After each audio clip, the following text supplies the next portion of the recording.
سلام، آداب، نمستے، ست سری اکال، خداون کی آپ سب پر سلامتی ہو، اللہ ابھا۔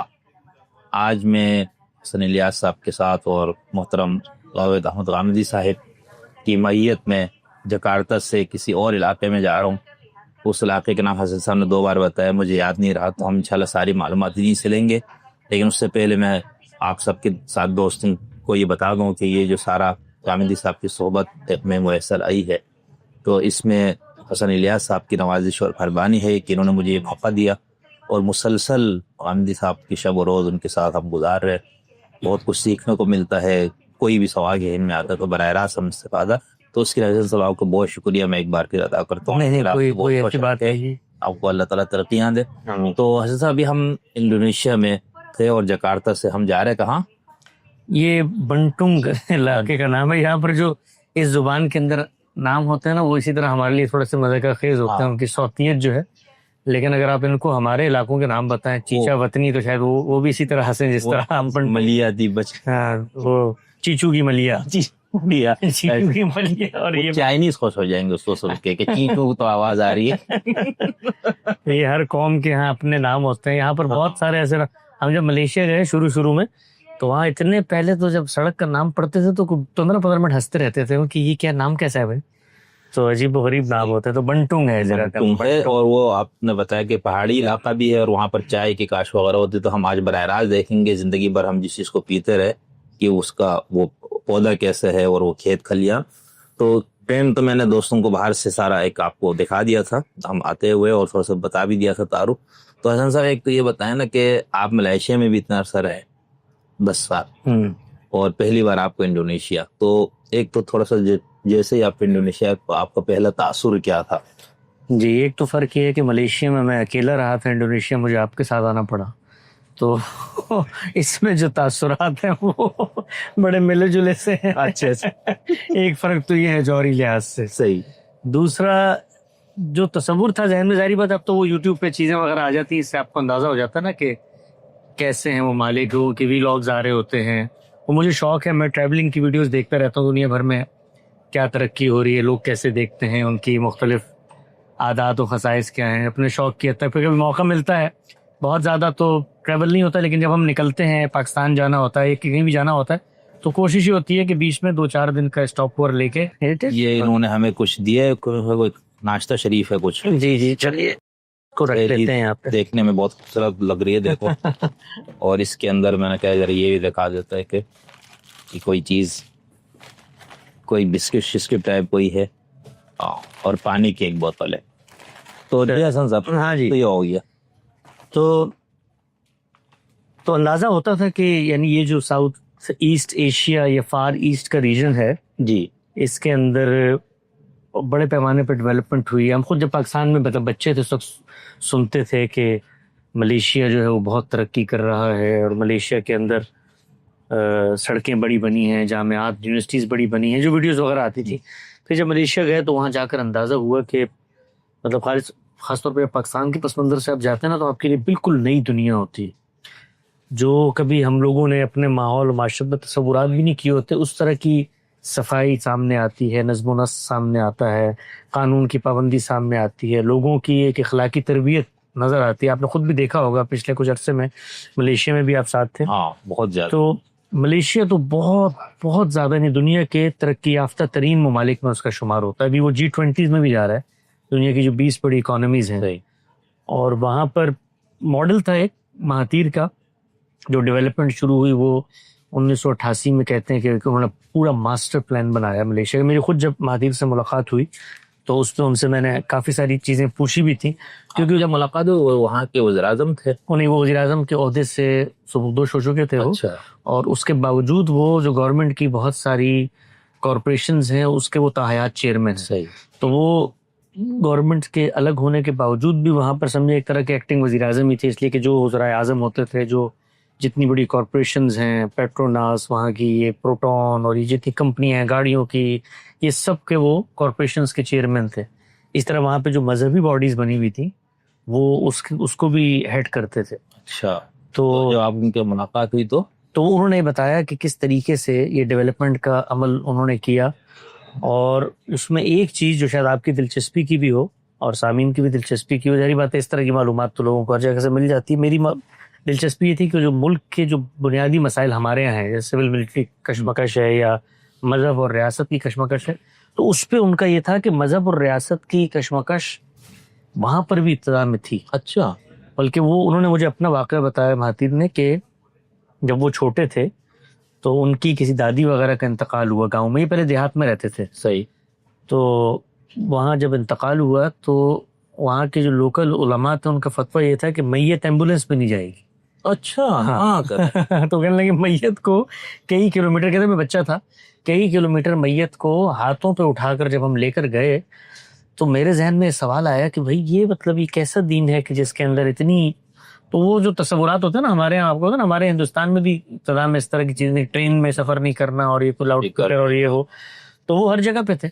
اچھا میں اس کو ایک اور ٹی وی والا تو ہماری زندگی، ٹی وی والا ہماری زندگی میں تھا، میں اس کو ایک اور زاویے سے بھی دیکھتا ہوں. وہ صرف یہ نہیں ہے کہ اس میں مذہبیات بھی ہوتا ہے، وہ اصل میں مغرب نے چونکہ دنیا بھر میں یلغار کی تھی نا استعمار، تو استعمار کی جانب سے جو بھی چیز، اور اس مغرب اور استعمار کے اندر مہذب فاتح شامل ہے یا نہیں یہ نہیں میں جب کہا تھا نا مہذب فاتح، تو وہ مہذب ان طاقت کے بعد جب وہ تہذیب آئی تھی، فنون حسن صاحب سے دوستی گپ کر دیے نا، نہیں وہ جب ان میں تہذیب آ گئی تھی اس لحاظ سے مہذب کہا تھا، ورنہ تو طاقت. ویسے وہاں یہاں پر بھی جب انہوں نے حکومت کی ہے تو یہ میں آپ سے عرض کرتا ہوں کہ وہ بڑے مہذب انداز میں کی تھی. آپ اگر موازنہ کریں نا پرتگیزیوں کا، فرانسیسیوں کا اور جاپانیوں کا بنسبت ان لوگوں کے، تو یہ ملیشیا پہ ان کا قبضہ ہو گیا، پورے فار ایسٹ پہ قبضہ ہو گیا، یہ برما، یہ وہ آگے. اور یہاں کس کو قبضہ تھا؟ انگریز تھے، انگریزی تھے یہاں پہ، اور سری لنکا، کمبوڈیا، ہر جگہ کالونیلزم تھا.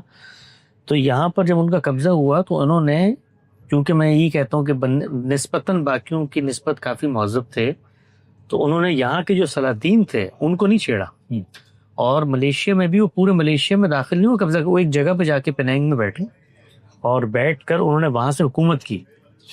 سیکنڈ ورلڈ وار بھی فار ایسٹ کی ریجن میں جو ہیڈ کوارٹر تھا، ہم لوگ گئے تھے ملیشیا میں جگہ، وہاں سے بیٹھ کے انہوں نے رول کیا. تو وہ اصل میں لوگوں نے اب تک غیر مہذب رویے اصلاً نہیں دیکھے. لوگ عام طور پہ مثالیں پیش کرتے ہیں نا، یار فلاں ابو غریب جیل میں یہ ہوا، یہ دنیا میں ہر جگہ یہ ابو غریب نہیں، یہ ہم جیسے مہذب جو بھی کہیں، ہمارے جیلوں میں جو ہوتا ہے، ہمارے یہاں جس طرح سے لوگوں کو اغوا کیا جاتا ہے، ہمارے یہاں اس طرح تشدد کیا جاتا ہے، تو اس طرح کی وہ ویڈیو بن جاتی ہیں، ان کے یہاں انکوائریاں ہوتی ہیں، لوگ سزا یافتہ، پتہ چل جاتا ہے، اور ہمیں تو پتہ بھی نہ چلتا. تو یہ دنیا میں یہ والے معاملات جہاں انسان ہوگا وہ شر پایا جائے گا ہوتے ہیں، آپ کو اوور آل دیکھنا پڑتا ہے. نہیں ویسے یہ میں نے مہذب فاتح اگرائے تفنن کا تھا. دوسرا چونکہ یہ جو بیان تھا اس وقت جو بہت اس پہ واویلا ہوا، وہ مجمل مختصر بیان تھا، تو وہ ہم نے کروا دیا. جی تو مہاتیر صاحب، یہ جو مخالفت ہو رہی تھی آپ کہہ رہے اس میں ایک استعمار والا جو آپ، ہاں وہ آپ دیکھیں نا وہ لکھا ہے صرف مذہبی بحث نہیں تھی، کچھ اور بھی. اور یہ میں نے دیکھا عمومی طور پہ کیا ہوتا ہے، آپ یہ دیکھیے آپ کے ملک میں بھی ہے، یہ ہر جگہ پر ہے، اس لیے اس کو دونوں چیزوں کو نا ملا کے دیکھنا چاہیے. اس لیے کہ علماء بھی انسان ہے، وہ کوئی خلائی مخلوق آسمان پہ کھڑی ہوئی نہیں ہے. اگر یہ خلائی مخلوق سے ان کے بڑے اچھے روابط اور تعلقات ہوتے ہیں ملک کے اندر، لیکن وہ کوئی آسمان پہ کھڑی ہوئی مخلوق نہیں ہے. تو یہ جو اب سوشلسٹ بھی ہے نا، نظریہ تو ان کے ہاں پیور فارم میں کہیں پایا جاتا ہوگا، لیکن خارج کے اندر جو امکانات ہیں وہ اثر انداز ہوتا ہے. ایسا نہیں ہوتا کہ انسان خلا میں جیے.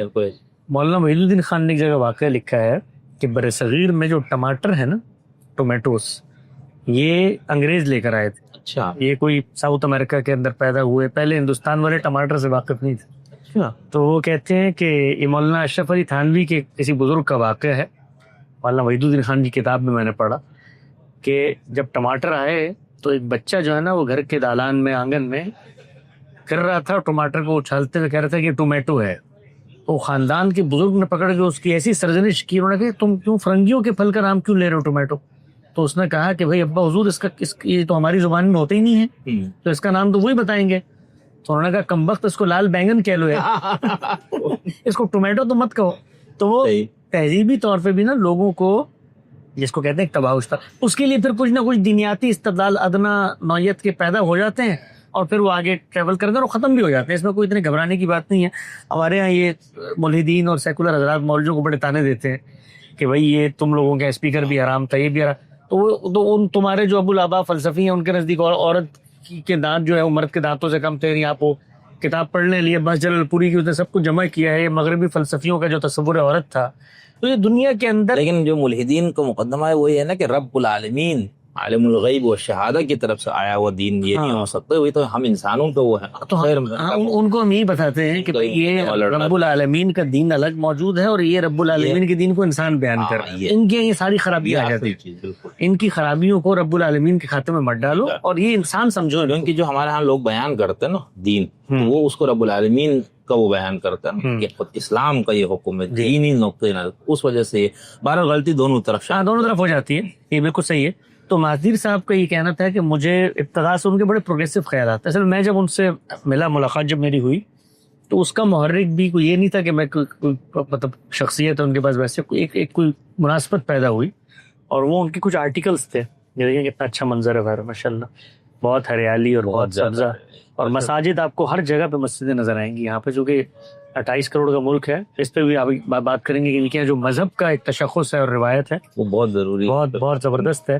تو انہوں نے یہ بتایا کہ ان کے ہاں ابتدا ہی میں یہ تاثر پیدا ہونا شروع ہو گیا کہ جو مذہبی لوگ ہیں نا، یہ زمانے سے حالات چونکہ جو بھی جدید پڑھا لکھا طبقہ تھا نا، ان کو دنیا کا پتہ چل رہا تھا، ورلڈ ویو ڈیولپ ہو رہا تھا. ان کو یہ تھا کہ خود انہوں نے اس زمانے میں کتاب لکھی تھی، یہ بات ہے 1960 کی، اور ماتیر نے کتاب لکھی تھی، پہلی کتاب تھی غالباً، اس کا نام تھا دی ملے ڈائلیما کے نام سے. اچھا ہاں، اور اس میں انہوں نے چند تجاویز دی تھی ملے قوم کو کہ پہلی تو یہ کہ اپنے دیہاتوں سے نکل کے شہروں میں جاؤ.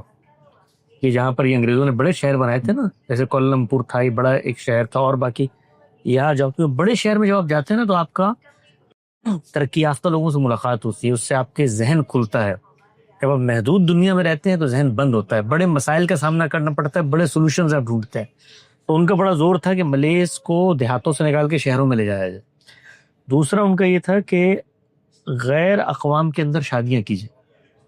اچھا ہاں، اس سے جو ہے ایک تو یہ ہے کہ جو آپ کا انزائمز کا تحرک ہے، ڈی این ایس کا ایکسچینج ہوگا، اس سے آپ کی ذکاوت بھی بڑھے گی، اور خود جو قومی خصائص ہیں اور طاقت ہے، مادی طاقت ہے، جسمانی طاقت ہے، یہ اختلاط سے بڑھے گی. ملے نسل کا اختلاط ہوگا تو اس کے اندر تبدیلیاں آئیں گی. تو آپ کو پتہ ہے یہ جو شمال مغربی ہند کی ہم اقوام ہے، اس پہ کچھ اسٹڈیز بھی ہیں، میرا یہ موضوع نہیں ہے، لیکن وہ اس میں ایک بڑی وجہ وہ کہتے ہیں کہ ان کا اتنے بڑے پیمانے پر اختلاط ہوا ہے کہ ان کے اندر قوموں کے اختلاط سے جو ذکاوت پیدا ہوئی ہے، جو خصائص پیدا ہوئے ہیں، وہ باقی اقوام میں کم ہیں. تو اس پس منظر میں ان کی بھی یہ تجویز تھی. تو علماء کے بارے میں ان کا یہ نقطہ نظر تھا کہ جو مذہبی معاملات، انہوں نے کچھ آرٹیکلز لکھے تھے جس پر انہوں نے بتایا تھا کہ جو احادیث کے اندر اطلاقی احکامات آتے ہیں جن کو کانٹیکسٹ سے کاٹ کر ہمارے یہاں اس سے ایک پورا لا برآمد کیا جاتا ہے. تو انہوں نے ایک as a administrator, as a منتظم کے یہ بتایا تھا کہ جو انڈیویجول رپورٹنگز ہیں اس سے جب آپ ایک کمپریہنسو لا ڈرائیو کرتے ہیں تو اس سے کتنی خرابیاں پیدا ہوتی. یہ ایک کامن لے مین کی انڈرسٹینڈنگ میں انہوں نے بتایا. تو پھر وہ میں نے ان سے رابطہ کیا، انہوں نے مجھے ملنے بلایا، کافی تفصیلی ہماری ان سے ملاقات رہی، 2-3 گھنٹے پہلی ملاقات تھی. تو اس میں پھر انہوں نے بتایا کہ مجھے پھر میرے ذہن میں ورلڈ ویو بنتا چلا گیا کہ بھائی علماء جو ہیں ان کو اسٹیٹ اسٹرکچر میں منظم کرنے کی ضرورت ہے. اگر آپ ان کو اس طریقے سے آزاد رکھیں گے تو نہ ان کی انرجی چینلائز ہوں گی، اور نہ یہ جو کنزرویٹو خیالات ہیں ان سے ملک پروگریس کر سکتا ہے. تو ملیشیا کا ماڈل بہت زبردست ہے علماء کے بارے میں. وہاں پر جو علماء ہیں، ایک تو یہ کہ سب ایک ہی مسلک کے ماننے والے ہیں، شوافے ہیں، اگرچہ وہ نہ بھی ہوں تب بھی اتنا فرق نہیں پڑتا. وہاں پر اور بھی مذہبی رجحانات موجود ہیں، ڈاکٹر فضل الرحمان صاحب کے رجحانات موجود ہیں، ان کی شاگرد یونیورسٹیز میں ڈومینیٹ کر رہے ہیں، ان کی فکر کے اوپر تحقیقات ہوتی ہیں، سب کچھ. لیکن اس کے نتیجے میں علماء کو نا ایک انرجی کو چینلائز کرنے کی جگہ ملی. مسجدوں کو اسٹیٹ نے کیا، ان کی ذمہ داریاں اسٹیٹ نے اٹھائیں. اب ملیشیا میں آپ نے نمازیں پڑھی ہوں گی ہمارے ساتھ. ایک عالم جب چلتا ہوا آتا ہے نماز پڑھانے کے لیے تو اس کی اس بود و باش سے اس کی وجاہت، اس کے وقار، معاشرے میں اس کی عزت، تکریم، سب کی غمازی ہو رہی ہوتی. یعنی اتنا خوبصورت وہ لباس پہنے گا، اتنی اچھی گاڑی کے اندر وہ آئے گا، اس کو رہائشی سفری سہولیات دی ہوئی ہوں گی، اور وہ اسٹیٹ کا ملازم ہے، اور اتنی عزت دیتی ہے اسٹیٹ وہاں پہ علماء کو، آپ تصور نہیں کر سکتے. یعنی یہ نہیں ہے کہ اسٹیٹ نے محض یہ کہا ہوا ہے کہ جی یہ جس طرح ہمارے نا 25,000 روپے بھی انہوں نے لگا دیے، وہی آپ مولوی کو دے دیں اور ایک لسٹ پکڑا دی. نہیں، وہ ان کو اپنی ملت، اپنی تہذیب کا حصہ سمجھ کر ان کی تکریم کرتے ہیں اور ان کو یہ سمجھتے ہیں کہ یہ ان کا منصب اور مقام ہے. اور علماء پر بھی یہ واضح ہے کہ ہم کوئی اسٹیٹ کے بادشاہ نہیں ہیں، مالک نہیں ہیں. ہمارا ایک دینیاتی رول ہے اور وہ ریاست کے نظم کے اندر ہے، اور ریاست کا سربراہ وہاں کا بادشاہ ہے یا وہاں کی حکومت ہے. تو ہم نے ان کی اطاعت میں ریاست کے ریپرزینٹیٹیو کی حیثیت سے لوگوں سے خطاب کرا. دیکھیں اس سے جو فرق واقع ہوتا ہے وہ اتنا بڑا اور گہرا نفسیاتی فرق ہے. پاکستان میں جب آپ جمعہ پڑھنے جاتے ہیں تو آپ کے سامنے جو مولوی صاحب بیٹھا ہوتا ہے وہ اسٹیٹ کے مقابلے میں کھڑے ہو کے گفتگو کر رہا ہوتا ہے. دیکھیں وہ جب مخاطب کرتا ہے سب سے پہلے ڈی ایس پی کو مخاطب کرتا ہے کہ تم یہاں پر کھڑے ہو، لاؤڈ اسپیکر تمہاری یہ تمہارا وہ کرتے کرتے ہو. پھر وہ تو اس سے جو نفسیات بنتی ہے وہ یہ بنتی ہے کہ مذہبی طبقہ اور ریاست کے مقابلے میں کھڑے ہوئے. یہاں پر مذہبی طبقہ ریاست کے تحت ہے لیکن پوری عزت و تقریم، توقیر و حشمت کے ساتھ. تو پھر بیان کے اس میں آزادی نہیں ہوگی نا پھر آپ کو. نہیں، بیان میں بھی انہوں نے کیا کیا ہے کہ علماء کے لیے جمعے کا جو ممبر ہے دو کام کیے ہیں. ایک تو یہ کیا ہے کہ جمعے کے ممبر کو کسی ایک عالم کی مسند اور جاگیر نہیں بننے دیا. ٹھیک ہے، روٹیشن ہوتی ہے. ایک بڑا عالم ہے، اس نے ایک جمعہ یہاں پڑھایا، اگلا جمعہ وہاں پڑھائے گا. ایک شہر کے اندر ایک روٹیشن بنائے گی. اور دوسرا یہ ہے کہ ایک گائیڈ لائن دیتے ہیں. وہ ایسا بھی نہیں ہے کہ بالکل لکھی ہوئی تقریریں ہاتھ میں پکڑا دی، نہیں. اچھا، ایک ادارہ ہے جاکم کے نام سے، اس کی سربراہی بھی علماء کے سپرد. ایسا نہیں کہ اس میں کوئی بیوروکریٹ بیٹھے ہوئے ہیں. اور وہ سارے، ہم جب یہاں تھے ہم ان سے ملتے تھے، سارے انڈیا پاکستان کے مدارس کے پڑھے ہوئے علماء ہیں. دیوبندی علماء تھے، ندوہ کے علماء تھے، اور وہ ان موضوعات کا انتخاب کرتے تھے جو موضوعات سوسائٹی میں زیر بحث آنے چاہیے. علمی اختلافات کی تو ویسے اصلاً گنجائش ایک ہی فقہ کے ماننے والے تو وہ ہے نہیں. دوسرا جمعے کا پلیٹ فارم اس مقصد کے لیے نہیں ہے. اس کے لیے انہوں نے کیا کیا ہوا کہ ہر مسجد میں، کوئی ملیشیا کی مجھے بڑی مسجد ایسی نہیں ملی جس کی بیسمنٹس میں باقاعدہ کلاس رومز نہ ہو، ہالز نہ بنے ہوئے ہوں. وہاں کلاسز ہوتی ہیں، وہاں وہ فقہ بھی پڑھاتے ہیں، وہاں وہ ساری چیز تعلیم و تربیت جمعے کے ممبر پہ نہیں ہوتی. جمعے کے ممبر پہ متعین موضوعات ہیں جو خود علماء کی کمیٹی تجویز کرتی ہے، اور اس پہ آپ کو ایک گنجائش ہوتی ہے گفتگو کرنے کی. ایسا نہیں کہ آپ رٹا لگا کے اس کو پڑھ رہے ہیں. تو اس سے جو ہے سوسائٹی کے اندر آپ دیکھیں، اور وحدت اتنی خوبصورتی. ہم 9-10 سال رہے وہاں. اب میں جس شہر میں تھا آپ کو وہاں لے کر بھی گیا جو شاہ عالم کا شہر ہے، اس کی زیارت ہمیں نصیب ہوئی. وہاں پر ہمارے حسن صاحب رہے، اور اس مسجد کو بھی ہم نے زیارت کی جہاں پر حسن صاحب. وہاں پر ویڈیو بنانی چاہیے تھی، بڑی بہت ہی شاندار. مجھے تو دنیا میں نے جتنی مساجد دیکھی ہیں ان میں شاید وہ سب سے حسین اور شاندار مسجد ہے. کل موقع ملا تو وہ مسجد بھی میرے نوافذ سیاحت میں سے ایک نافذ ہے یہ. اب انشاءاللہ یہ دور کریں گے. ہاں، دوبارہ آپ آئیں وہاں شاہ عالم میں تو آپ کو تو وہ مسجدیں. اچھا، اسٹیٹ نے جو مسجدیں بنائی ہیں اتنی، ایک تو ہوتا ہے نا آپ کا بجٹ ہے تو آپ نے محض رسمیات کے طور پہ پوری جوش و خروش اور دل سے اور اپنی پہچان، اپنی تہذیب کی شناخت کے طور پہ بنائی. یہ جیسے آپ کو یورپ میں کلیسا نظر آتے تھے نا، یہ چرچ نظر آتے ہیں، اسی شکوہ کے ساتھ مسجدیں تعمیر کی گئی ہیں. اور مسجدیں صرف تعمیر نہیں کی گئی، ان کا انتظام و انصرام، ان کی مینٹیننس، اس پہ بلینز آف بلینز لگاتے ہیں. وہ اتنی بڑی بڑی مساجد جو ہیں ان کو مینٹین کرنا آسان نہیں ہے. تو ان مساجد میں جب آپ جاتے ہیں تو جو ایک وابستگی کا احساس پیدا ہوتا ہے، وارفتگی کا احساس. اور پورے شہر میں، مطلب شاہ عالم کا شہر تھا، 1 یا 2 جمعے ہوتے ہیں تو سمجھے پورا شہر جمع ہوا ہوتا ہے وہاں پہ. اور بادشاہ سلامت خود وہاں پہ آتے ہیں. صحیح. اور یہ طے ہے بادشاہ کے بارے میں کہ کوئی شخص بادشاہ سے اگر ملنا چاہتا ہے، سلام کرنا چاہتا ہے، حال احوال پوچھنا چاہتا ہے، تو کوئی محاسب، کوئی گارڈ قریب نہیں آ سکتا. یا وہ کوئی بندہ کوئی شکایت کچھ نہیں. آپ میرے جتنے مہمان یہاں آتے تھے ملنے ملیشیا میں، ان سب کی بادشاہ سے ملاقات کرائی. اچھا. ہاں، وہ آپ جمعے میں چلے جائیں، بس وہاں بادشاہ سلامت آئیں گے، وہاں سے اتریں گے، آپ ان سے الائٹ سلیکٹ کریں، مسافہ کریں، 2 جملوں کا تبادلہ کرنا ہے، اور کوئی آپ کی دقت ہے، شکایت ہے، آپ براہ راست ان کو دے سکتے ہیں. تو اس سے یہ ہوا کہ ایک تو یہ کہ سیکیورٹی بہت الحمدللہ ان ملکوں میں اچھی ہے، اور دوسرا یہ کہ بادشاہ جو ہیں وہ اس جگہ پر ہیں جہاں پر ان کو اپنے آپ کو سمجھنا چاہیے، اور علماء بھی اس جگہ پر ہیں. تو مہاتیر صاحب نے ان تمام پہلوؤں کو یکجا کیا پھر اسٹیٹ میں، اور انہوں نے ایسی کونسلز بنائی اس میں علماء کی انرجی چینلائز ہو. اور علماء کا نا ایک مسلم سوسائٹی کے اندر، تہذیب کے اندر، کوئی، میں نے ایک دفعہ اس پہ تھوڑا بہت کام کیا تھا، کوئی 30-40 کے قریب شعبے ہیں جس میں آپ ان کی انرجیز کو یوٹیلائز کر سکتے.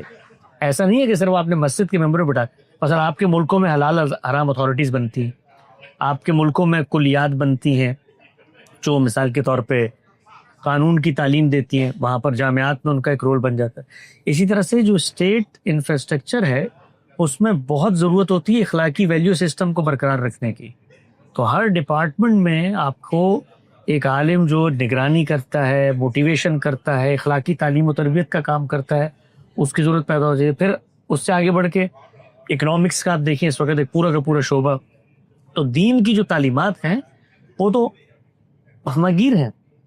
تو ملیشیا نے ایک بڑا اچھا رول ماڈل پیش کیا کہ جس میں علماء کی انرجی، علماء پیدا ہونے ہیں، مسلمانوں کی دینی قیادت پیدا ہونی ہے۔ تو خلیفہ منصور کے زمانے سے لے کے 1000 سال تک اس کا حل یہ دیکھا گیا کہ ان کو جوڈیشری دے دی گئی، آپ کو قاضی ابو یوسف چیف جسٹس بنا دی، قاضی القضات بنا دی گئے، اور پھر اس کے بعد حنفی فقہ اسٹیٹ لا تھی، اور وہ کرتے کرتے ہمارے ملک میں کیا ہوا ہے تقسیم کے بعد، اب علماء کی انرجی چینلائز ہی نہیں ہے۔ ایک خرابی یہ، دوسری خرابی یہ کہ علماء کی جب انرجی چینلائز نہیں ہوئی تو اب آپ کو اپنی طاقت منوانی ہے نا، کہ بھئی میں پاورفل ہوں، مجھے میرا حصہ تو سوسائٹی میں اسٹیک ہولڈر ہوں۔ تو طاقت منوانے کے لیے طاقت کیسے منوائے؟ طاقت منوائی جاتی ہے افرادی قوت اور جتھوں سے۔ تو مدارس کمرشلائز ہو گئی، ورنہ مسلمانوں کی 1400 سالہ تاریخ میں علم دین سیکھنے والے علماء اور اختصاصی شعبے میں کبھی کمرشلائز چیزیں نہیں ہوئی کہ 1000 1200 10,000 طالب علموں کا مدرسہ، وہ تو اختصاصی تعلیم کا مدرسہ ہے۔ تو انہوں نے یہی بتایا کہ بھئی ہم نے کس طریقے سے مذہبی معاملات کو قاعدے میں رکھ کر، کیونکہ سوسائٹی کو آگے بڑھنے کے لیے اسٹیبلٹی چاہیے۔ میں آپ سے عرض کروں کہ 10 سال ہم ملیشیا میں رہے، کبھی ایک دن یعنی حاشیہ خیال میں بھی یہ تصور نہیں تھا کہ باہر نکلیں گے تو سڑک پہ کوئی پتھر مارے گا، اس سڑک پہ درخت چلائے گا، کوئی رکشے والوں نے ہڑتال کی ہوئی ہوگی، کوئی تصور ہی نہیں۔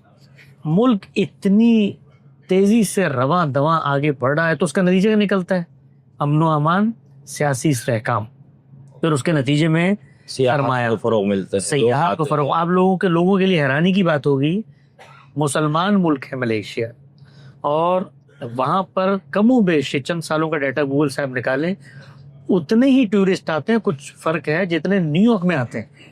آپ سوچیں ذرا، یعنی ہم دنیا میں روتے دھوتے ہی رہتے ہیں ہر وقت مسلمان کے یار، اور اس وقت ملیشیا کا جو پاسپورٹ ہے، ٹھیک ہے نا، وہ امریکن پاسپورٹ کے برابر ہے، بلکہ اس سے بھی مضبوط ہے۔ اس سال تو ایک آدھ ملک اس میں اس سے بھی زیادہ آگے ہوا۔ یعنی اگر آپ کا ملیشین پاسپورٹ ہے، آپ دنیا میں وہ 150 ممالک کے اندر بغیر ویزا کے ٹریول کر سکتے ہیں۔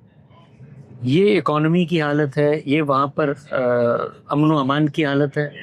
پھر لوگوں کو دیکھیں، تہذیب اصل چیز کیا ہے جی؟ دین آنا چاہیے، دین آنا چاہیے۔ ہمارا جو سب سے بڑا وہ ہے، آپ نے دیکھا یہاں پہ مالز میں جائیں آپ، سڑکوں، ٹرین تک سے لے کر اسٹیشن تک اور مال سے لے کر ہر جگہ پر قانونی طور پر یہ لازم ہے، ایون دو اگر کوئی غیر مسلم بھی کوئی چیز بناتا ہے تو آپ نے نماز کی جگہ بنانی ہے، وضو کی سہولیات دے۔ آپ کو یاد ہوگا ہم وہاں گینٹنگ کے پہاڑوں پر تھے جہاں پر ایک جوا خانہ بنا ہوا ہے، اور اس جوئے خانے میں ملے مسلمانوں کو جانے کی اجازت نہیں ہے، انٹرنیشنلی لوگ آتے ہیں وہاں، وہ کرتے ہیں۔ یہ الگ موضوع ہے کہ مسلمان مملکتوں کے اندر یہ کام ہونا بھی چاہیے کہ نہیں ہونا چاہیے، لیکن ایک پروگرس کا سفر ہے نا، کم سے کم بالکل ایسے اس پروگرس کے سفر کو ہمیں چیریش کرنا چاہیے، ایسے ہی، اور اپنی قوم کو بتانا چاہیے کہ بھائی یہ ہر وقت رونے دھونے، یہی تو میں نے آپ سے بھی جب گفتگو ہوئی آپ لوگوں سے، اس پہ بہت لوگوں نے شور شرابہ کیا کہ یہ 57 اسلامی ممالک مل گئے بھائی تمہیں، تو ان ملکوں کے اندر کوئی جو امکانات ہیں، ترقی کے روشن امکانات، دنیا میں آگے بڑھنے کے امکانات، ان کو ایکسپلور کرو۔ اور ایک سفر ہے، پہلے مرحلے میں یہ نہیں ہوتا کہ آپ جو ہے مثال کے طور پر مکمل شریعت جو آپ کے ذہن میں وہ ہو جائے۔ ہاں، ایک سفر ہے جس کو آپ کو طے کرنا ہے، آپ یہ طے کریں گے تو ہم آگے بڑھ سکتے ہیں۔ بہت اچھا، بہت زبردست۔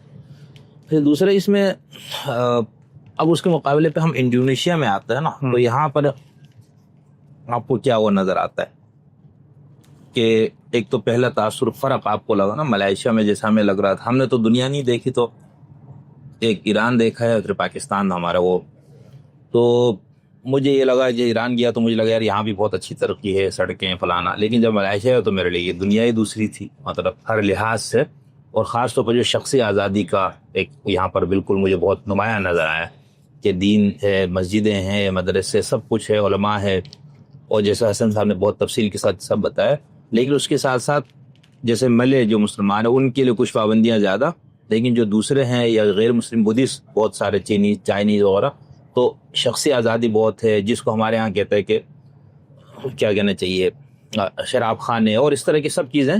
تو اس میں یہ چیز بھی ہمیں نظر آئی جو اور کہیں نہیں ہے. ایک تو وہ ظاہری تعمیر و ترقی، وہ سب کچھ لوگوں کا زندگی کا جو لیول ہے معاشی لحاظ سے وہ بھی بہت بلند نظر آیا. تو جب ہم ادھر سے آتے ہیں انڈونیشیا میں، تو یہ بھی اسی پٹی کا ہے، ٹھیک ہے. وہ وہاں سے یہاں پر 2 گھنٹے کا سفر تھا ہمارے لیے، یعنی کراچی سے اسلام آباد کا سفر تھا تقریباً. تو اس میں اس ملک کے اندر آپ کو پہلا تاثر، آپ کبھی آئے نہیں تھے، پہلے کیا نقشہ بنا ہوا تھا، ایئرپورٹ پہ اتر کے کیا بنا، پھر آپ میرا تاثر یہ ہے کہ جب ہم ملیشیا کا جائزہ لیتے تھے نا، یا جب ہم ملیشیا میں، تو ملیشیا وہ سفر طے کر چکا تھا جو آپ کے یہ کر رہے ہیں، جو یہ سفر اس نے ابھی اس کے مڈل میں ہے، ایک طرح سے آپ یہ کیسے مڈل میں ہے. اصل میں ہوتا کیا ہے کہ جو ترقی پذیر ممالک ہیں نا، ان کو بتدریج ڈیولپ کیا جاتا ہے، کیونکہ یہاں پر آلریڈی ایسا نہیں ہے کہ جنگلات تھے، یا ڈیولپمنٹ ہوئی بھی ہوتی ہے، اس ڈیولپمنٹ کی اپ گریڈیشن کا سفر ہوتا ہے. صحیح. تو اس سفر میں ٹائم لگتا ہے، ٹھیک. اور لیکن وہ ایک اسپیل آتا ہے، یعنی آپ کو ملک نا اوپر جاتے ہوئے نظر آتا ہے. آپ اکنامک نمبرز دیکھتے ہیں، آپ انفراسٹرکچر دیکھتے ہیں. ابھی ہم باہر بھی یہ بات کر رہے تھے کہ اب دیکھیں ماشاءاللہ بہت خوبصورت. اسے ہمارے دیکھنے والوں کو ایک یہ نظارہ دکھا نہیں دینا چاہیے. ہم کو دکھاتے ہیں یہ کہ اگر یہ لوگ دیکھ سکیں اس کو، یہ پہاڑی علاقے ہیں باہر جس کی طرف ہم جا رہے ہیں. اب ہم اس کو تاکہ یہ آپ کا فرنٹ پہ بھی آ جائے. ہاں جی. تو آپ یہ بتا رہے تھے کہ یہ ابھی اس کے درمیان میں پہنچا ہے جہاں پر ملائیشیا. اور یہاں پہ جو یہاں کے جو بڑے تاجر ہیں، اکانومی کے ماہر ہیں، رات بھی ایک صاحب آئے ہوئے تھے، آپ میرے یونائٹڈ نیشن کے وہ اکانومی کے ماہر تھے. انہوں نے بتایا کہ ان کی اصل میں جو گرد و پیش کے ممالک ہوتے ہیں نا، اصل میں ترقی ان کے ساتھ تعلقات کے توازن سے استوار ہوتی ہے. ترقی کا ایک بڑا جو سگنل ہے، کیونکہ آپ اکیلے کچھ نہیں کرتے. دنیا کی ٹیکنالوجی ہوتی ہے، دنیا کی ایجادات ہوتی ہیں، ڈیولپمنٹس ہوتی ہیں، اس کو آپ نے اپنے ملک میں لانا ہوتا ہے. اب دیکھیے قطر ہے مثال کے طور پہ، قطر کے اندر نیچرل گیس نکلی، لیکن وہ گیس ان کو کوئی فائدہ نہیں پہنچا سکتی تھی انلیس کہ امریکن ٹیکنالوجی ڈیولپ ہوئی کہ جس سے اس گیس کو لکوڈ فارم میں کنورٹ کیا گیا اور پھر وہ ایکسپورٹ کی گئی. تو اس کے نتیجے میں وہ ترقی دنیا میں جہاں لے جانا چاہے وہ اس کو لے آ سکتے. اگر پائپ سے لایا جائے تو پھر اڑوس پڑوس تک کی بات ہو سکتی تھی. اچھا، دوسرا اس میں کیا ہوتا ہے، اس میں بہت زیادہ رول ہوتا ہے آپ کے بائلیٹرل تعلقات کا. جو بڑی سپر پاورز ہیں، جو بڑے پلیئرز ہیں دنیا کے، ان کے ساتھ آپ کے کیسے سیاسی مراسم میں آپ کیسے بیلنس کر رہے ہیں. جو طاقت کے مراکز آپ دیکھیں، بالکل پاس میں چائنا ہے، بالکل قریب ہی ہے ایسے چائنا، اور وہاں پہ امریکہ ہے. تو یہ 2 بڑی طاقتیں ہیں، آپ کو دونوں کو مینج کرنا ہے. امریکہ سے آتا ہے سرمایہ، ٹیکنالوجی. یہ جو ہائر ٹیکنالوجی ہے نا آئی ٹی کی، یہ گزشتہ 20 سالوں میں امریکہ اس میں پائنیئر تھا. اب تو چائنا بھی بہت اس میں آ رہا ہے. امریکہ میں آپ کو پتا نا پوری دنیا کا برین وہ کر کے وہاں پر لے جاتے تھے، H1 ویزا اور یہ ساری کمپیوٹر سے لے کے ہر چیز. اور اس کے واضح میں سر ہمارا حسن الیاس صاحب بھی وہیں ایجاد ہوئی ہیں. لیکن امریکی آپ کو حیرانی ہوگی، آپ مجھے بار بار انڈونیشیا پہ جاتے ہیں، میں کبھی چائنا، کبھی امریکہ، کبھی واپس چھپا رہے آپ، مجھے لگ رہا ہے واپس آتا ہوں. امریکہ میں جب آپ جاتے ہیں، آپ سفر کر رہے تھے، چھوٹی سی 4 منزلہ کمپنی نظر آتی ہے. آپ اس کے بارے میں معلومات کریں تو آپ حیران ہو جائیں گے کہ یار اتنی سی کمپنی ہے، اس کا جو کل ریونیو ہے وہ کوئی $10 بلین ہے. اتنی بڑی. تو کیسے بھائی دنیا کے ہر ملک میں جو کمپیوٹر کے اندر سافٹ ویئر چل رہا ہوگا وہ اس کمپنی کا ہو. تو ان کی کامیابی اور ترقی یہ کہ انہوں نے سب چیزوں کو دنیا بھر تک ایکسیسیبل بنا دیا، پہنچا دیا. تو اب ان کے رہینے منت ہوتی ہے دنیا اس طرح کے معاملات پہ. اور یہ ٹیکنالوجی کا معاملہ یہ ہے کہ اس سے یوں نہیں ہوتی کہ آپ ریورس انجینئر کر کے ڈپلیکیٹ کر لیں. اس میں مجھے پچھلے دنوں ایک میری ملاقات ہوئی جو یہ ایئر کرافٹس بنانے والی کمپنی ہے، اس کے ایک ماہر سے. تو انہوں نے کہا کہ اس میں ایک اتنا سا پرزہ ہے، چند سوتر کا پرزہ ہے. وہ پرزہ آپ دیکھ کر کہیں گے یار یہ تو میں گجرانوالا میں جا کے خراتی سے بھی بنوا لوں گا کہ اتنا سا پرزہ اس میں کیا ہے بھائی، کوئی ٹیکنالوجی. لیکن وہ کہتے ہیں وہ امریکہ کی 200 سالہ ترقی کا عکاس ہے وہ اتنا سا پرزہ. اور وہ 4000 ڈگری سینٹی گریڈ پہ بھی ایک بال کے برابر بھی اس میں کمی زیادتی نہیں ہوتی. تو وہ جو کیمیکل کمبینیشنز ہیں وہ صدیوں کے تعاملات اور ترقی سے وہ برآمد ہوتے ہیں. تو یہ جو چھوٹے ملک ہیں ہمارے جیسے ملک جہاں پر کوئی ٹریلینز آف ڈالر ریسرچ پہ نہیں لگتا ہے. اب دیکھیں دنیا بھر میں جو دوائیاں بنتی ہیں, ابھی آپ کو کووڈ تھا تو یہ 30-40 بلین ڈالر دے کے جلد امریکیوں نے اور باقی لوگوں نے دوائیاں ایجاد کروا دی, کینسر کی دوائیاں, ہر چیز. تو وہاں ڈیولپمنٹ ہوتی ہے, اخراجات, وہ بڑے ممالک ہیں صحیح, ان کے وہ بہت بڑا سرمایہ ہے, اتنا بڑا سرمایہ ہے کہ آپ حیران پریشان ہو جائیں گے کہ میں ایک اسٹیٹ ہے امریکہ کی, ٹیکسس, اور امریکہ جب آپ جائیں نا تو امریکی ٹیکسس کو ایسے دیکھتے ہیں جیسے کوئی آپ پاکستان جانے کے بعد منڈی باؤدنگ چلے جائیں, وہی کونے میں ٹاؤ بوائز کا. اس اسٹیٹ کی اکانومی دنیا کی 6 یا 7ویں بڑی اکانومی ہے پوری دنیا کی, ایک اسٹیٹ کی اکانومی. کیلیفورنیا کی ایک اسٹیٹ کی اکانومی 4تھی بڑی اکانومی ہے دنیا کی. اتنا بڑا سرمایہ, اتنی بڑی ڈیولپمنٹ, ریسرچ, وہ سب چیزیں اس میں چل رہی ہے. تو یہ جو ملک ہیں یہاں پر ترقی آتی ہے ان کے ساتھ اچھے مراسم قائم کر کے, وہ ٹیکنالوجیز دیتے ہیں. تو یہاں پہ کول تھا تو ان ٹیکنالوجیز کے نتیجے میں نکلا ایک دھات ہے, یہ اکثر مشینریوں میں یوز ہوتی ہے. اور اسی طریقے سے یہاں پر ٹورزم بہت آیا, اور پام آئل کے یہ سب سے بڑے دنیا میں ایکسپورٹرز ہیں. تو آپ کو ترقی کے لیے دیکھنا ہوتا ہے کہ آپ کے پاس بیچنے کی کیا چیز ہے. آپ دیکھیں کوریا تھا, ساؤتھ کوریا, تو آپ وہاں دیکھیں بیچنے کے لیے انہوں نے گاڑی انڈسٹریز کو پوری دنیا میں چھائی ہوئی. تو آپ کو کوئی ایک بڑی پروڈکٹ اصل میں ملک کے اندر پیدا کرنی ہے جس کو بیچ کے خطیر سرمایہ ملک میں لائیں, اس سے مزید انفراسٹرکچر پہ انویسٹمنٹ ہو, لوگوں کو نوکریاں لگیں اور مزید پلانٹ بنے اور آپ سسٹین کریں دنیا میں. تو ان لوگوں نے یہ کمال یہ کیا کہ ایک متوازن تعلقات بنائے رکھے. دوسرا یہاں پر ڈکٹیٹرشپ بھی رہی لمبے عرصے تک, تو ڈکٹیٹرشپ کے بڑے مفاسد تو اپنی جگہ, لیکن جو ایک محاسنوں میں سے ایک اچھی بات ہے وہ یہ کہ اسٹیبلٹی آتی ہے اس کے نتیجے میں. تو وہ اس اسٹیبلٹی میں یہ جو قومیں ہیں, یہ فار ایسٹ کی قومیں, ملیشیا, انڈونیشیا, سماترا, یہ ایک ہی ریجن ہے بیسیکلی, اس سنگاپور بھی اسی میں. تو یہاں پر جو لوگ موجود ہیں ان کا یہ نقطہ نظر ہے کہ ہم ویسٹ منسٹر ڈیموکریسی بھی افورڈ نہیں کر سکتے, ہمیں وہ سفر طے کرنا ہے. بھی ہمارا قومی شعور بلند نہیں ہوا, ہم راجوں مہاراجاؤں کے تحت رہنا بسنا جانتے تھے, تو اب ہم ایک سفر طے کر رہے ہیں. تو یہاں پر بھی وہ سفر جاری ہے. تو انڈونیشیا نے یہ کیا کہ 10 سالوں میں, ملیشیا میں بھی ماسٹر پلان تھا, یہاں بھی کوئی 10-15 سال کا ایک پلان تھا جس میں کچھ چیزیں نکلی, اور پھر انہوں نے انفراسٹرکچر پہ انویسٹ کیا. ملیشیا میں انہوں نے اتنا بڑا انفراسٹرکچر بنایا, آپ نے دیکھا ہوگا کہ یونیورسٹیز کے لیے پورے ٹاؤن بنائے, نوول آئیڈیاز لے کر آئے. اگر پیسہ صرف یونیورسٹیوں میں لگائیں گے تو روڈ سسٹم کا کیا ہوگا, تو اس کے لیے ماتیر ایک کانسیپٹ لے کر آئے کہ دنیا کے انویسٹرز کو انہوں نے بلایا اور کہا کہ آپ یہاں کی روڈ میں انویسٹ کریں, ہائی وے سسٹم بنائیں اور اس سے کمائیں آپ. اور وہ ہائی ویز انہوں نے بنا دیے, جو پیسہ حکومت کے پاس تھا اس کو یونیورسٹیاں بنا دی, وہ یونیورسٹی ٹاؤن بننے شروع ہو گئے, انٹرنیشنل اسٹوڈنٹس آ رہے ہیں, تحقیقات. تو یہ ایک بڑا کام ہوتا ہے, اس میں آپ کو کہیں سے آغاز کرنا ہوتا ہے. ہمارے ملک میں جو سب سے بڑی بدقسمتی ہے نا, یہ آغاز کے لیے جو سررشتہ ہے وہ نہیں ملتا. ادھر آغاز ہوتا ہے, ادھر کو تحریک چل جاتی ہے, ادھر کو بم پھوٹ جاتا ہے, ادھر کو یہ ہو جاتا ہے, ہدایتی اسٹے آ جاتا ہے. ہاں. لیکن یہاں جو ترقی آپ نے دیکھی ہے, میں نے دیکھی ہے, مجھے لگتا ہے کہ اس کو 10 سال اور چاہیے, یہ ملیشیا کے ایٹ پار آ سکتا. چلے میں اس پہ الگ سے بات بھی کرنا چاہ رہا تھا. ابھی ہم پہنچ تو نہیں گئے نا ابھی, پتہ نہیں. اور یہ سب سے بڑا یہ ہے کہ ہم بلٹ ٹرین میں بیٹھ کے تو ریکارڈ کر رہے بھائی. دیکھیں اب ٹرین کتنی اسموتھ تھی. یہ ٹرین ابھی مجھے لگ رہا ہے بہت آہستہ رفتار, نہیں, یہ جہاز کی رفتار سے چل رہی, 350 کلومیٹر فی گھنٹہ کی رفتار سے یہ ٹرین, اور اس کی جو ہائی اسپیڈ ہے وہ 450 تک جاتی ہے, جہاں پر بالکل بھی شروع ہوا ہے لکھا ہوا ہے. اچھا, یہ انڈونیشیا کے بارے میں آپ کی جو معلومات ہے نا, اس میں اسٹیٹ اور اس کا تعلق کیا ہے مذہب کا, انڈونیشیا میں ملائیشیا کا تو ہمیں بہت اچھے سے بیان کیا, اور یہاں پر وہ بادشاہت وغیرہ اس کا کوئی سسٹم یہاں پر موجود ہے یا نہیں, یہ بتائیں. یہاں پر نہیں ہے بادشاہت کا سسٹم موجود. اس کو ختم کیسے کیا, وہ اسی طرح جس طرح نہرو وغیرہ نے کیا, پوری ایک یہاں پر ملیشیا میں 13 اسٹیٹس تھی, بڑی بڑی اسٹیٹ تھی, زمین کے خطے ہیں اور وہ جڑے ہوئے ہیں آپس میں.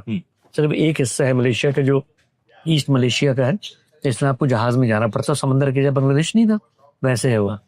تو ملیشیا میں یہ تھا کہ ہر اسٹیٹ کا ایک بادشاہ تھا, بیسیکلی راجا مہاراج جو وہاں کے ہوتے ہیں وہ تھے, تو وہ 13 تھے, 13 ہی اسٹیٹس میں بٹا ہوا تھا اور 13 بادشاہ تھے وہاں پہ. انہی بادشاہوں کے سپرد اقتدار کیا. انگریزوں نے جاتے ہوئے دستور میں لکھوایا کہ بادشاہت کا خاتمہ نہیں ہوگا, بادشاہ کسٹوڈین ہے کلچر کا, ریلیجن کا اور اسٹیبلٹی کا. وہ بادشاہ مل کے ایک نیا بادشاہ 5 سال کے لیے مرکزی طور پہ. یہاں پر یہ نہیں ہوا. یہاں 17,000 جزائر ہیں. ملیشیا انڈونیشیا 17,000 جزیروں پر مشتمل ہے. تو یہاں پر اس طریقے کا جو سسٹم تھا نا باقاعدہ بادشاہتوں کا وہ تھا ہی نہیں. تو اس لیے ان کو اس کو ریپلیس کرنے میں کوئی جب آزادی دی ہے یہاں پہ تو پھر یہاں کانسٹیٹیوشنل ہسٹری ہے. لیکن فوج مضبوط تھی. سیکنڈ ورلڈ وار میں کافی فوج یہاں کے لڑے تو اس کے نتیجے میں جی وہ بات کٹ گئی تھی بیچ میں. اچھا صاحب بات کرنے سے پہلے میں ذرا اپنا جکارتے ہوئی شکل بنا لوں. اب ہو گیا شمس الدین حسن شکری جکارتے ہوئی. جی حسن صاحب آپ یہاں کا آپ کو یہاں کی مناسبت محسوس ہو رہی ہے؟ یہاں پہ حال الیہ ملتا ہے حال الیہ ہمارا بالکل ایسے ہی. اچھا ہمارے گاؤں میں ہمارے تو بہت زیادہ نہیں ہے لیکن ہمارے ہاں بہت سے ایسے لوگ لڑکے لڑکیوں میں جن کا بالکل آپ کو یہ لگے گا ہاں کہ وہ اسی اسٹائل کے اسی ریجن. آپ لوگوں کی داڑھی بھی وہاں پہ غالباً داڑیاں تو ایسے بہت کم ہوتی ہے. ہمیں کسی زمانے میں کسی مسجد میں تھا تو داڑھی مخراج کی بیماری تھی مجھے. تو وہاں کی نماز میں کوئی نہیں داڑھی یہ کاٹتے خراب. تو وہ ہمارے مسجد کے متولی بہت بوڑھے تھے اللہ ان کی مغفرت. تو انہوں نے ان کو کہا نہیں یہ بلتی لوگ ان کی داڑیاں ویسی نہیں ہوتی. تو بعد میں مجھے کہہ رہے مجھے پتہ ہے آپ کو مخراج کی بیماری ہے لیکن میں نے ان کو یہ بتایا کہ بھئی یہ بلتی ان کی داڑھی ایسی ہوتی ہے. تو خیر ایک لیکن اس میں لطیفہ تو ہو گیا. مجھے تاریخ معلوم ہو گئی کہ آپ کا گمراہی جو ہے وہ ابتدا امام مسجد ہونے کے وقت سے موجود گمراہی جو ہے اس سے پہلے تھی گمراہی کے اجراسی وغیرہ سارا. تو خیر تو آپ یہاں میں آخری جو سوال کیا تھا ہاں وہ یہ میں عرض کر رہا تھا کہ چونکہ جزائر تھے بہت بڑی تعداد میں جتنی میری معلومات ہے میں کو یہاں کی انڈونیشین ہسٹری کا ایکسپرٹ نہیں ہوں لے مین کی حیثیت سے دیکھتا رہا کہ یہاں وہاں فرق کیا تھا. تو وہ یہی فرق تھا کہ یہاں پر اس طریقے کی باقاعدہ بادشاہتیں قائم ہی نہیں تھیں. تو جس کے بعد پھر جب وہ انگریز گئے ہیں تو یہاں پر ایک کانسٹیٹیوشنل پہلے تو وہی انہوں نے مقرر کیے جو ہوتے ہیں ان کے لارڈز یا وائس رائز اور پھر انہوں نے کانسٹیٹیوشن بنایا. کانسٹیٹیوشن بھی کئی پروسیس سے اس وقت کرنٹ جو اسٹیٹس معلومات کی میں نے وہ یہ ہے کہ یہ سیکولر آئین ہے اور اس آئین میں باقاعدہ طور پر اگرچہ آبادی 86% مسلمانوں کی ہے اور 10% کوئی کہتے ہیں یہاں پر غیر مسلم موجود ہیں چائنیز موجود ہیں اور بدھسٹ موجود ہیں وہ تعداد ہے. لیکن اتنی بڑی آبادی 29 کروڑ 28 کروڑ 38 کروڑ کی آبادی ہے. تو اب دیکھیں اب دستور سیکولر آپ اس کو نام دیتے ہیں ہم تو سیکولرزم کا نام نہیں دیتے لیکن قومی ریاستوں کے اندر چونکہ سب قومی ریاستیں ہیں جی ملیشیا بھی قومی ریاست کے اصول پہ ہوئی یہ بھی پاکستان بھی سب قومی ریاستیں ہیں یعنی مختلف قومیتوں کے مختلف مذاہب کے لوگ ان میں اکثریت ظاہری بات ہے ایک مذہب کی ہے وہ یکجا ہو جاتی ہے. لیکن جب وہ موجود ہیں تو اسٹیٹ ان سب کی ریپرزینٹیٹیو ہے. اسٹیٹ ان سب کا تحفظ کرتی ہے. آپ نے کل دیکھا ہوگا جو سب سے بڑی کیا خوبصورت منظر ہے.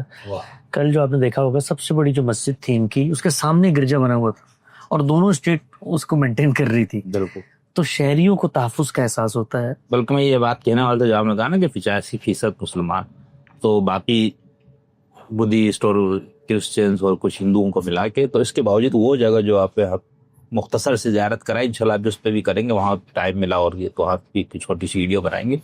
تو وہ دیکھ کے مجھے یہ ہوا نا کہ 50% مسلمان یہاں کا سارا کچھ اس طرح.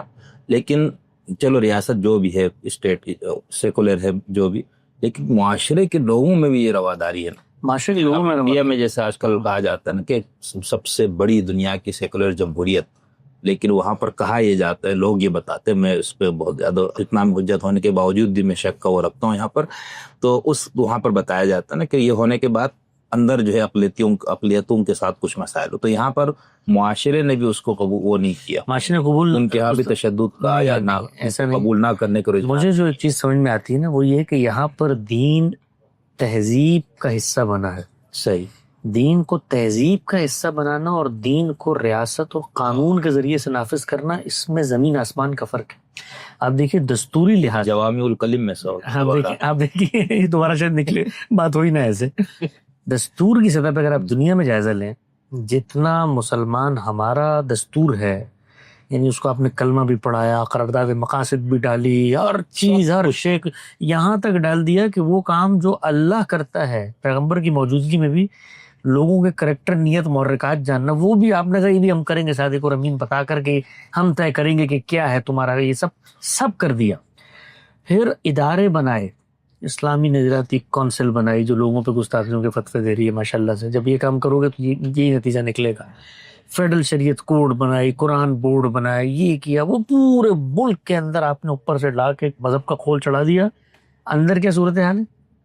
اندر صورتحال یہ ہے مسجدوں میں چلے گئے کوئی آپ کو نماز پڑھتے ہوئے نظر نہیں آئے گا, کوئی اخلاقی تعلیم تربیت نہیں ہے, کوئی آپ جوتے کو سنبھالے نماز پڑھیے, جوتے سنبھالے نماز پڑھیں. سڑک پہ جائیں لوگ ایک دوسرے کے ساتھ جیسے گتھم گتھا ہیں, اور زبان دیکھیں لوگوں کی, معاملات دیکھیں. جس ملک میں دوائی جیسی چیز ملاوٹ والی بکے, اور جس ملک میں قانون نافذ کرنے والے اداروں سے آپ کو خوف آئے, یعنی آپ پاکستان کی واحد ملک ہے جہاں پر ڈاکو اگر روک لیں تو آپ کو ہوتا ہے یار کچھ نہ کچھ چلو دے لے کے, وہ پولیس والا اگر روک لے تو ہوتا ہے کہ یار یہ مجھ پر کوئی ڈرگز نہیں ڈال دے کہ میں 5 سال جیل میں چلا جاؤں, یہ خوف ہوتا ہے.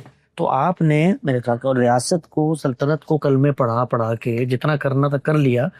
یہاں پر کیا ہوا کہ دین لوگوں کے اعماق میں اترا ہے, اندر اترا ہے, اور اس کا ظہور داخل سے ہوا ہے. تو جتنا داخل میں دین موجود ہوگا اتنا ریاست کی سطح پہ سامنے آ جائے. تو اب یہاں پہ کوئی ان کو قانون سازی, کوئی جمہوریہ اسلامی لگانا, کچھ کرنے کی ضرورت نہیں پڑی. لیکن میں 10 سال ملیشیا میں رہا, میں آپ کو یہ ایمان سے کہتا ہوں وہاں پر عام مسلمان پاکستانی مسلمان سے 100 گنا زیادہ دین پر کاربند, نماز میں, روزے میں, یعنی رمضان میں, باوجود اس کے کہ ان کے لیے وہ تمام مواقع اور ماحول میسر ہے. ایگزیکٹلی یہاں پر زیادہ میسر ہے, جی یہاں پر زیادہ میسر ہے, یہاں پر زیادہ میسر ہے. اور ایسے نہیں کہ قوم میں کوئی یعنی اصل امتحان ہی ہے نا, امتحان یہ آپ کے ملک میں چینی رہتے ہیں, وہ شراب بھی پیتے ہیں, ٹورسٹ آتے ہیں, ان کے لیے سب بندوبست کرنا پڑتا. لیکن اس سب کے باوجود یہاں پہ تو تہذیب کا جب حصہ بنتا ہے نا, تہذیب کا حصہ کیسے بنتا ہے کہ آپ دین کو اپنی تاریخ میں, اپنی نسلوں میں ایک روایت کے طور پہ منتقل کرتے ہیں. اب ملے کا تصور نہیں ہے کہ ملے نماز کے بغیر بھی ملے ہوگا. ملے تو یہاں تک ہے وہاں کے دستور میں کہ ملے مسلمان ہوئے بغیر ملے بھی نہیں ہو سکتا. یہ دیکھیں دستور میں آپ یہ دیکھیں کہ ابھی دیکھیے یہ جس چیز کی نشاندہی وہاں پر ہوئی ہے یہ قانون کی سطح پر نہیں ہوئی ہے. یعنی یہ اتنی پختہ روایت ہے کہ بھئی ملے ہو گئے تو مسلمان ہو گئے, ہم تو مسلمان قوم ہے نا, یعنی دین شناخت کا حصہ بن چکا ہے. یہ قانونی سطح پہ نہیں بنا, یہ تہذیبی طور پہ بنا ہے. تو ان ملکوں سے ہمیں بہت کچھ سیکھنے کی ضرورت ہے, اور یہ مسلمان ملک ہے, اسی سارے پرابلم سے گزرے ہیں جن پرابلم سے ہم گزرے ہیں. گوروں نے ان پہ حکومت کی ہے, گورے ان کو یہاں پہ چھوڑ کے گئے ہیں. اس کے بعد تمام جو مشکلات دنیا میں پیش آتی ہیں ترقی پذیر ممالک کو, ان کو بھی پیش آئی ہیں, بٹ انہوں نے اپنے اوپر غور و فکر کیا, ریاست کے اندر استحکام پیدا کیا, مذہبی لوگوں کو چینلائز کیا, اور تعلیم کو عام کی. آپ یہاں یقین جانے ملیشیا انڈونیشیا میں نکلیں حیران ہو جائیں گے, اتنی بڑی بڑی جامعات ہیں, اور ہزاروں طلبہ, پاکستانی طلبہ ہزاروں کی تعداد میں یہاں کے پڑھتے ہیں.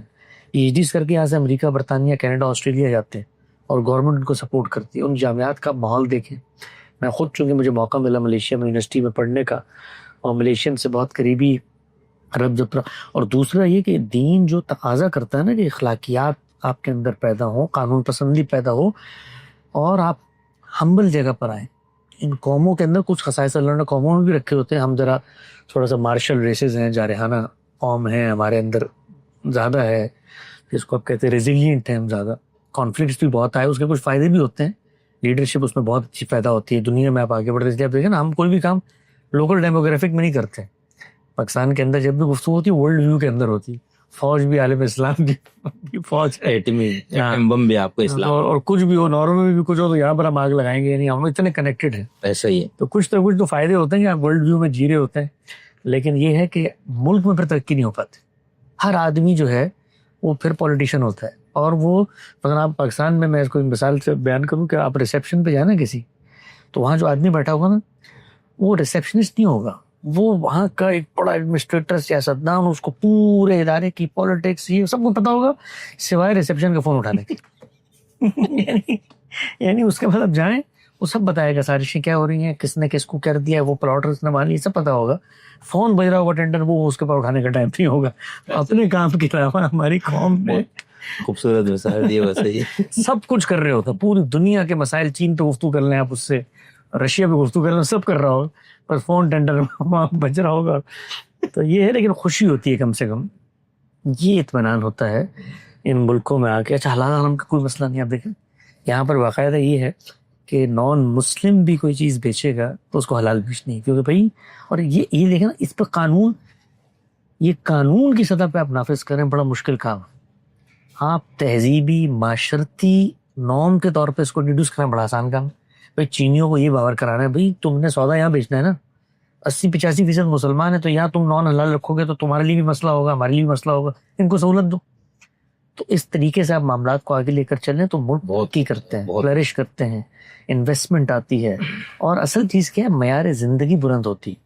اب آپ نفاذ شریعت کے نعرے لگا لگا کے مسجدوں میں اسپیکر پھاڑیں, سڑک کے اوپر ایک غریب بیچارہ موٹر سائیکل پہ جا رہا ہے, رکشے والا اس کو وہاں سے ٹکر مار رہا ہے, اس کا مین ہول ٹوٹا ہوا ہے, سڑک, یعنی اس سب کو کرنے کے بعد کوئی وہاں پر باقاعدہ آ بھی گئی آپ کے پڑوس میں, جو اسلامی نظام آپ کہتے تھے وہ آ بھی گیا, تو اب وہ آنے کے بعد جو ہے اس وقت وہ آپ کے سب سے بڑے دشمن بن گئے.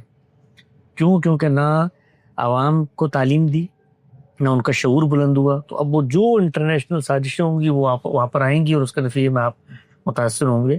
بہت. تو ان ملکوں میں پاکستانیوں کو آنا چاہیے, بالکل دیکھنا چاہیے. بالکل. اور یہاں پر میں نے سنا کہ انڈونیشیا میں بہت زیادہ مذہبی اسلام پسند تنظیمیں ہیں اور بڑا اس طرح کام بھی. جی, یہاں پر کچھ جس کو آپ کہتے ہیں سخت گیر مذہبیت بھی در آئی تھی.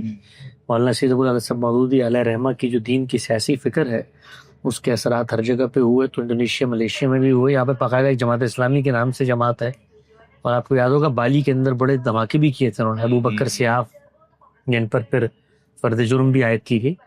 تو مذہبی جو ہمارا علم ہے نا اس کے اندر مسائل ہیں, اس کے اندر بعض تعبیرات کے مسائل ہیں. وہ تعبیرات کے مسائل کو جیسے ہی سیاسی سپورٹ کہیں سے ملتی ہے تو وہ پھر معاشرے میں فساد پیدا کرنا. یہاں بھی ہیں پاکٹس کے اندر, ایسا نہیں کہ یہاں نہیں ہے, وہ علم کا مسئلہ ہے, وہ جب تک وہاں حل نہیں ہوگا وہ اس کے پہ برگوبار آتا. لیکن اوور آل اسٹیٹ نے, ہمارے یہاں اسٹیٹ کمزور ہے. اسٹیٹ جب یہ تعبیرات کی موجودگی میں بھی کنٹرول کرنے پہ آتی ہے تو آپ نے دیکھا طریقے لبیک کیسے کنٹرول ہو جاتے ہیں, مسائل رہتے ہیں. بس وہ من حرامی تو حجتاں ڈیر والا مسئلہ بھی ہے. 1 منٹ ذرا میں حسن الیاس صاحب سے بھی, غامدی صاحب سے بھی انشاءاللہ استفادہ کے سلسلہ رہے گا. میں دکھانا چاہ رہا ہوں یہاں کی ہریالی اور یہاں ہو جائے. Mau berproduksi di nomor go, pursuit produk station Ikea bilang ngoretek sekarang atas potensial. See you the next day. Thank you. Salam khusus bus. Yes. اور اس طرف دونوں طرف دیکھیں بہت زیادہ ماشاءاللہ سے حسن, یہ مزید ہے پتہ نہیں, اور perhatian pintu yang گھر وغیرہ بھی اچھے لگ رہا ہے.